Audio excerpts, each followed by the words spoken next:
I get excited when we start looking at how our bodies actually respond to the foods we eat, and get excited when we start looking at the foods we're eating as actually nutrients and a source of nutrition, but also a source of protection and cancer prevention. You know, and so we start looking at all of these things, and that's the phytochemicals is going to be what we're gonna look at here real quick today, which is in chapter 3 of our textbook by Dr. Mitchell, the Micronutrients Phytochemicals. But before we get started there, I just, you know, when we start talking about micronutrients, you know, we refer to them as vitamins and minerals, and you know, it's micro means small, okay? And so I thought, you know, what you think about in Scripture, you think about, well, David and Goliath, right? You think about you know, all the examples that we have, and James 3 verses 4 and 5. Look at ships too. This is the New English translation. Though they are so large and driven by harsh winds, they are steered by a tiny rudder wherever the pilot's inclination directs. And I thought, wow, isn't that awesome? We have this huge ship, and here's this tiny little rudder that's actually determining the direction of that ship. So too, the tongue is a small part of the body, yet it has great pretensions. Think how a small flame sets a huge forest ablaze. And I guess I was, you know, that ship, and then realizing that, wow, you know what you and I say can have a significant impact. Just a little spark can start a massive forest fire.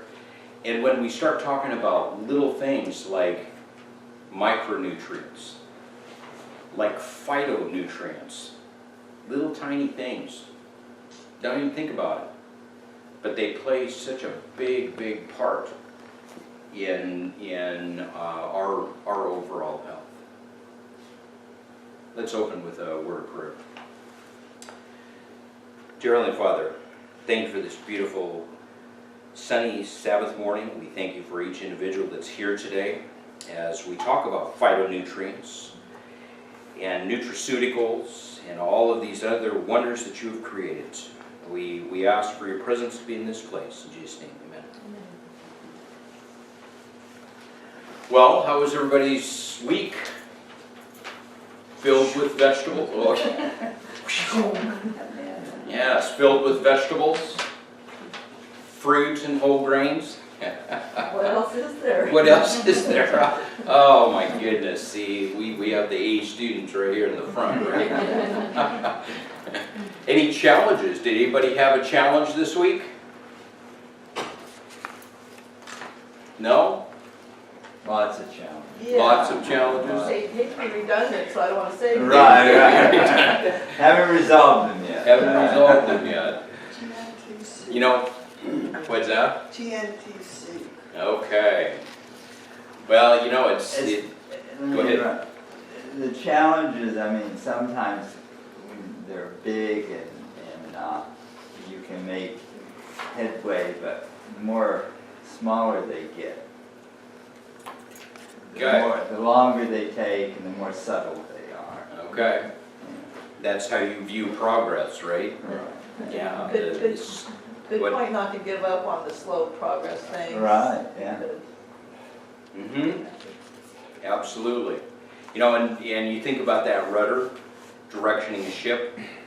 Well, if the ship is going to turn, you turn that rudder. Is it going to be just an immediate change of direction? The ships take 2 miles to turn. 2 miles. Yeah.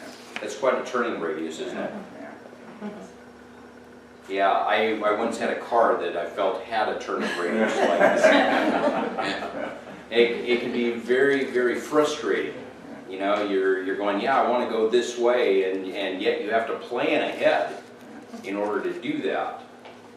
I'm just going, you know, but I think that's a great parallel with each one of our lives, you know, and each week, you know, I get done with my week, and I'm just going, oh man, I think I should have plugged in some more phytonutrients this week.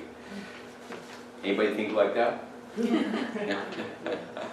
You know, but that's literally as we go, you know, just recognizing that, you know what, yeah, we're all going to have challenges. We're all going to have mess ups, right? But we pick ourselves up, dust off, and say, okay, I'm going to continue to wrap my mind around what I'm doing and why I'm doing it. So, phytochemicals, I was impressed as I was looking at this study from 2015 on the changes of intestinal microbiota and how all of that is, you know, plays and factors in. And I was impressed to come back to chapter 3 because I just understanding a little bit more of the role of phytochemicals is just such an incredible part of this of each day. And basically, phytochemicals, it starts on page 64. For those of you that have the text, and those that don't, we got some copies back there. I just grabbed this morning, and I'll apologize. One page is going to be right, and the next page on the back side is actually upside down. I want to keep you all on your toes. So, and Heidi's making some more copies of the other study here. So phytochemicals, you know, the question is posed, why are fruits and vegetables so good for us? You know, and I think every one of us, we go, well, you know, ever since I was a kid, I was told, yep, I got to eat my fruit and vegetables. Well, now we can start wrapping our minds around how important they are. And so it says they are low in fat, low in salt, high in fiber, high in vitamins and minerals, and they contain phytochemicals. Thank you, Heidi. Yeah, so anybody that needs that first handout who hasn't been coming to the class regularly, there's some more copies back there for you. So basically, you know, before class, I was talking with some folks in the back here, and you know, some questions on blood sugars. So, and I think it's really important. I want us to wrap our minds around the fact that, yeah, diabetes is really prevalent, but blood sugars are affected in every one of us. So even if I don't have diabetes, what happens if I eat foods that don't have a lot of fiber? If I'm eating a lot of processed, refined foods? Well, the answer is the probability of my blood sugars going up and spiking with those types of foods, much, much higher.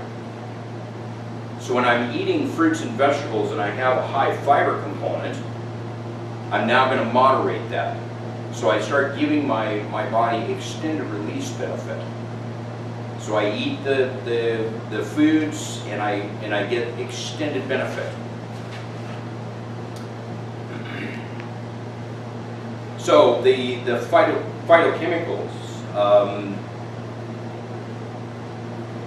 they're known as plant chemicals, non-nutritive, bioactive substances that has a beneficial effect on human health. You know, and I just pulled this up. You know, it's sitting here talking about bone health, healthy lungs, healthy heart, boost immunity, cognitive health.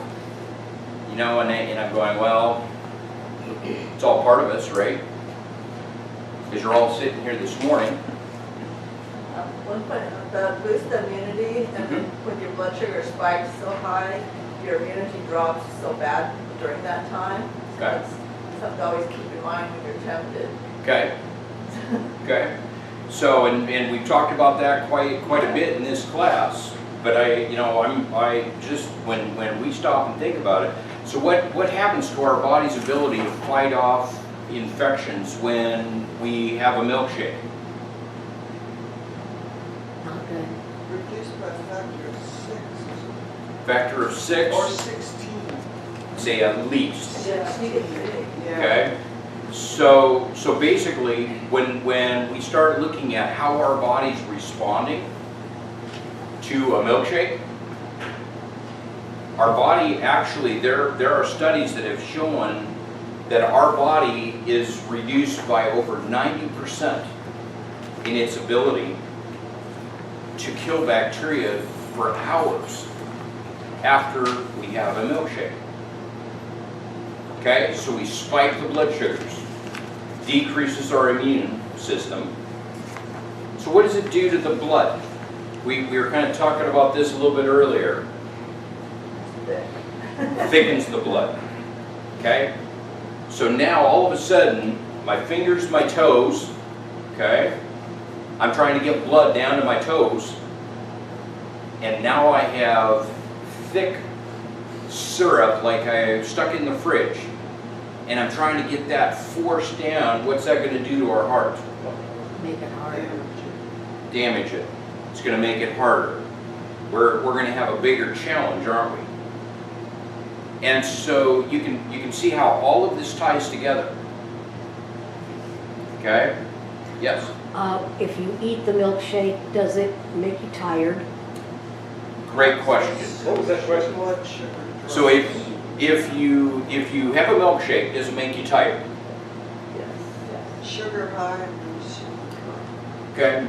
So we were also discussing before class vasoconstriction. So caffeine's actually going to shrink the blood vessels. Can you use a different word, basil? Vasoconstrictor. Okay, vessel. Yeah. Yeah, so blood vessel. So it's going to take the blood vessels in our bodies and actually shrink them down. So what's that going to do to our heart? Make it much harder. It's going to make our heart work harder, isn't it? Okay? What's going to happen to our blood pressure? Goes up. What's going to happen to perfusion or the success of me getting blood down to my feet? Circulation is decreased. The microcirculation is decreased. Neuropathy. Say it again. Neuropathy. She just said the magic word, neuropathy. So there's an individual that I've been working with on and off over several years that has a lot of neuropathy, foot pain, okay, numbness, tingling. Sugar was consumed at one point in his life of about 5 pounds a week. Okay? So what happened to the viscosity of his blood? Okay? It also turns a darker color. Darker color, some Aortic damage. aortic damage.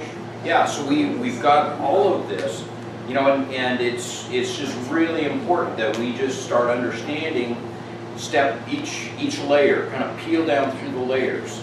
So how much can the body repair itself with a decent diet? So the question is, how much can the body repair itself with a decent diet? Well, I got to tell you, that's a majority of the reason why I'm up here, because that's the part that gets me excited. You know, I kind of like the back row. I'm kind of one of those guys that likes to sit in the back row. But I tell you, after you reverse diabetes a couple hundred times, after you see such incredible forward progress in blood pressure, there can be 80 to 100% reduction of medications.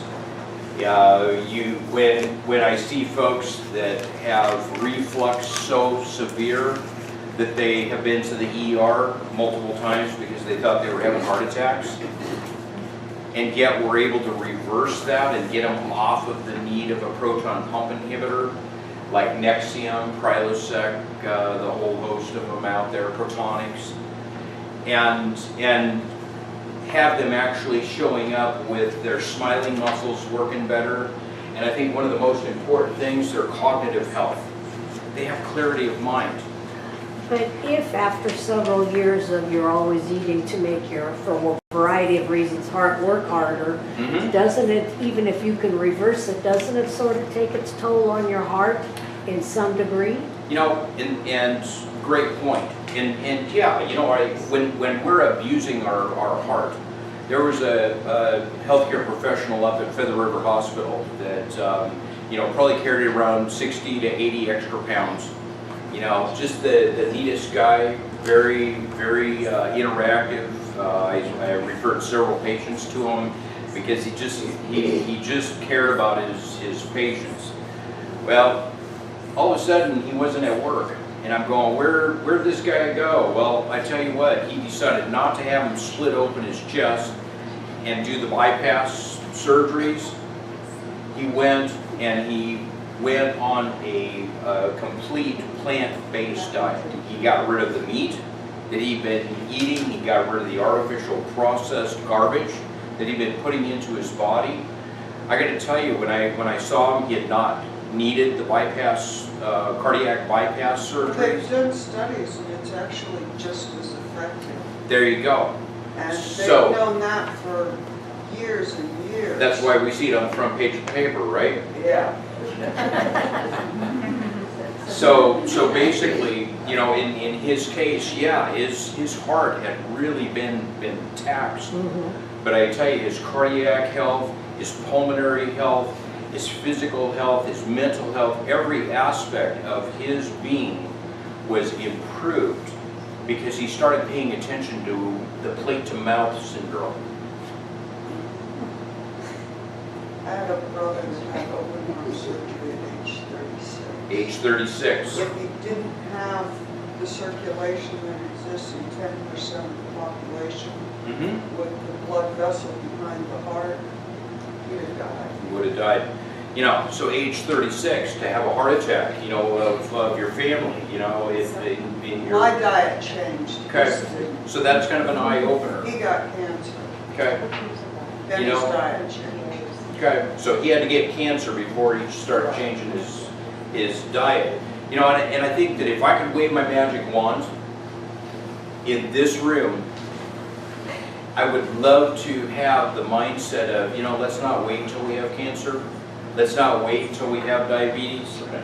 Let's not wait until we've taxed our hearts so much to then realize that, oh, you know what?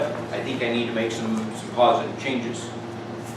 And a lot of folks, when they're not feeling good, when the blood sugars are high, and I think that's one of the most dangerous things with diabetes, is that when blood sugars are high, is your cognitive function where it should be? The answer is no. It's almost numbing, mind numbing. It's one of those mind numbing disease processes that really makes it so that it's real easy to just kind of say, you know what, I'm not going to worry about that today. I'm just going to eat whatever I have. I'm just going to take a nap because I'm tired. And before long, the days have turned into months and then into years. And I got to tell you, the rattlesnake, known as diabetes, will take your life. And I think when we start understanding that we have to make these positive changes in our lives to exact positive change and to improve cognitive function, it just comes back to that realization that it's all interconnected. Excuse me, have you Yes. heard of the product diabazole? I am not familiar. Diapazole? Diabazole, it's a treatment for adult onset diabetes and diabetes people. Okay. So type They're thrown 2. into all kinds of static and pharmaceuticals. Why? Because Alternative. so it's more of a nutritional supplement or something? It's composed of 3 different nutrients. Okay. So talking about a nutritional supplement, diapazole, and I just, I've never heard of that, so I can't really speak to that, but it sounds like it's more of a, alternative nutritional supplement type thing. I'm going to propose to you that if we took this class and went to Rayleigh's, the time that we spent in the produce aisle, we're going to come up with a lot of nutritional supplements that are going to have a very similar impact. And so it's really, again, wrapping our minds around that total body response and necessity to exact positive change. Okay? Pretty heavy stuff. We're going after diabetes, we're going after cancer, we're going after cardiovascular disease. I think we could probably throw in a few extra. That's quite a challenge we have, huh? Y'all up for it? Okay. Better be. You better be. All right. And the comment was made in our text. There are many phytochemicals working together in harmony, hundreds or even thousands in a single plant food. And the point's made that this is why they're really not able to give us a supplement and kind of looking for that, here's a pill, response. And so again, we're really needing to be able to find foods. And of course, you know that I had to focus in here on cognitive health just for a little bit, because we're talking about Command Central here, right? Okay, Command Central. What's between our ears? Okay, it's going to direction our thought process, our decision-making processes, and really going to impact our daily lives. So cognitive health, and it says the anthocyanins. I know, that sounds pretty cool, doesn't it?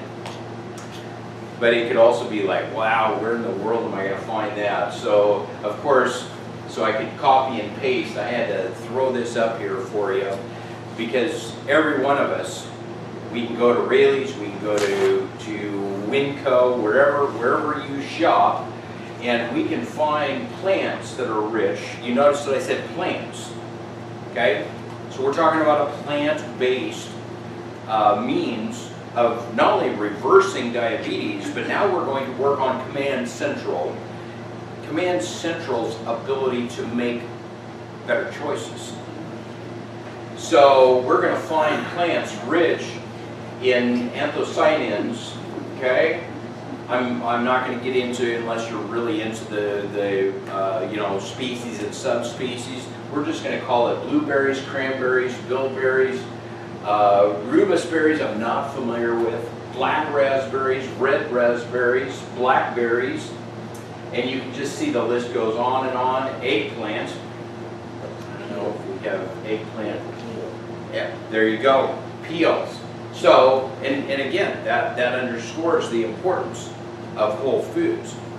Black rice, Concord grapes, red cabbage. I know, Mara, we're into that, right? The cabbage. Yeah, yes. I got to tell you, I do enjoy it, but when I get a big chunk of it in my lunch, I'm standing there eating it. You know all the comments that I get? People walk in, and I've got this big, yeah, so I've got this big chunk of cabbage I'm sitting there eating, and I'm like, oh boy. That's something Germans do. Something Germans do? Yeah, they love their cabbage. Oh, that's true. That's true. Got a hand there. Hey, what's the difference between cooked cabbage and just raw cabbage? I mean, I know that cooking it takes away something apparently. But Anytime that we expose something to heat, we're going to denature it. okay. So that can actually decrease some of the nutritional benefit. I'm going to be along with Dr. Mitchell. I would say I hear a lot of balance in Dr. Mitchell's book on nutrition, and so I'm going to say, if you love cooked cabbage, mix it up. And so having some cooked, some fresh, and I gotta tell you, I mean, literally, I may get a little tired sitting there gnawing on this cabbage, but I gotta tell you, it's incredibly flavorful. Oh yeah. Okay, and so you've got to mix it up. There's got to be a balance there. Yes. Some people avoid cabbage because it's hard if you have poor teeth. But you can just go to like Safeway and get this angel hair cabbage. It's cut up really fine, It's so really shredded. you don't really have to spend much time chewing it. And Nice. sauerkraut is supposed to be almost easier digestible. Exactly. See, that's for the Germans out there. My dad loves sauerkraut, and I'm just going, oh my word. Two things. What is, we go down, maybe you just haven't got to it. I Mhm. don't know what, it says seed coat. Down the Black- row, Oh, the seed bottom coat? one. What Of black soybean. of black soy. Of black So soybean. it's the So that would seed be kind of the coat. external. Okay. Okay. Okay. And it's just like the whole grain. You know, and I've shared with you when I was growing up working at the flour mill up in northern Minnesota, you know, it was the number of screens that we put on that would actually, you know, get rid of the bran, get rid of all the external, you know, parts and make it a white, just a white flour. You know, and a lot of the benefit is going to be found in those external, you know, parts. What exactly does that do to your brain that's so good? I mean, Great question, and I think we could spend another week on that one. And that would definitely be an area that I would like to, you know, come back around and say, okay, you know, I think we can, without hesitation, say this is going to increase perfusion of the brain, okay? And this is going to be like brain food. Yes? If people have trouble chewing cabbage, just run it through a little bit of the food process. Right, and that's, Doc Meyer was saying, you know, we got this angel hair, you know, so just a real finely shredded and much better able. And I think that's one area that we were talking about with regard to the microbiome. You know, the microbiome is that balance of organisms in our GI tract is affected if our teeth don't allow us to eat carrots, don't allow us to eat apples, cabbage, you know, all of these foods that you gotta choose. So we've got to look at creative means. You know, sometimes, yeah, I've had folks that couldn't afford to get new dentures, and I'm just going, you know, or missing teeth, or whatever the case might be. Well, we now understand in this class how that's going to affect the microbiome of the GI tract, okay, and not in a good way. So now when we have a negative impact on our microbiome, it means that the good bacteria that we need more of, the numbers start going down, the numbers of more pathogenic organisms go up. Now all of a sudden the stage is set. I have a higher probability of a variety of these disease processes, including diabetes. Yeah. I realize this isn't a cooking class, but coleslaw. Coleslaw. If you, like enzymes, if you don't use, usually if you wait until, you boil water, wait till it cools to 140, and then put it in shredded cabbage, let it sit, it softens it. Okay. And that's one way they make it. So coleslaw. So you can go that way. So kind of get creative, just don't mix it in with a lot of high fatty.